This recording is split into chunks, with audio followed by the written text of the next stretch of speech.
And around the same sort of time, you guys signed Randy Savage. And he, for a couple of years, had been commentating with WWF and I would say wasted. You know, he wasn't getting in the ring as much. He wanted to get in the ring more. So he almost came to WCW with a point to prove. What led to you signing him, and did it live up for you to what you wanted it to be? And what was he like as a personality to work with? Randy was awesome. You know, and I'll answer the first part of the question before I get off into the weeds.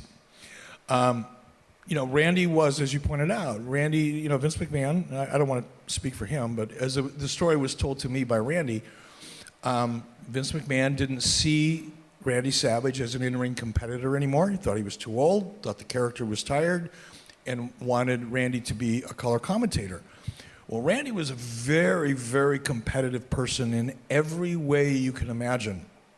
And Randy didn't like the idea of being relegated to the announce booth. He wasn't ready to retire. He was very frustrated because he was so passionate about being a performer.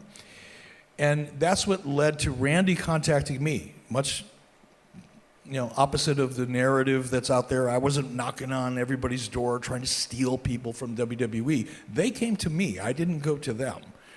And Randy came and he said, look, I'm not ready to retire in the ring yet. I want to be active.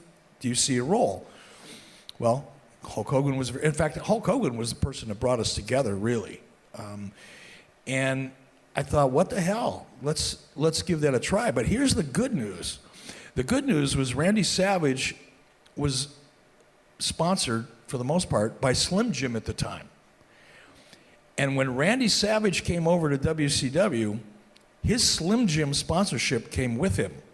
Well, actually, it came to me. Not personally, but it came to WCW. So Randy's contract, I believe at the time, was somewhere between $700,000 a year and $1 million a year. I think it was $750,000, if I recall. And the sponsorship that came to WCW exceeded that. So Randy was free. It didn't cost me a dime. And it also helped with the perception, because now I had a national advertiser that I didn't have before. So I'm thinking to myself, wait a minute, I get Randy Savage, it doesn't really cost me anything. I get a national sponsor that makes me not only cover his salary, but I look better. I think I can figure that one out. And you don't have to be that smart, trust me. It's a really easy decision.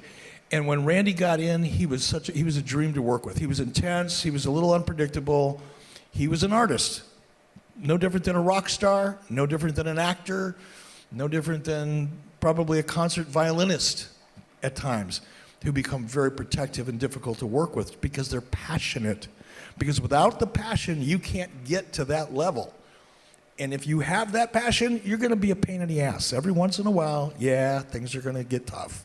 But it's just part of the business. But he was passionate.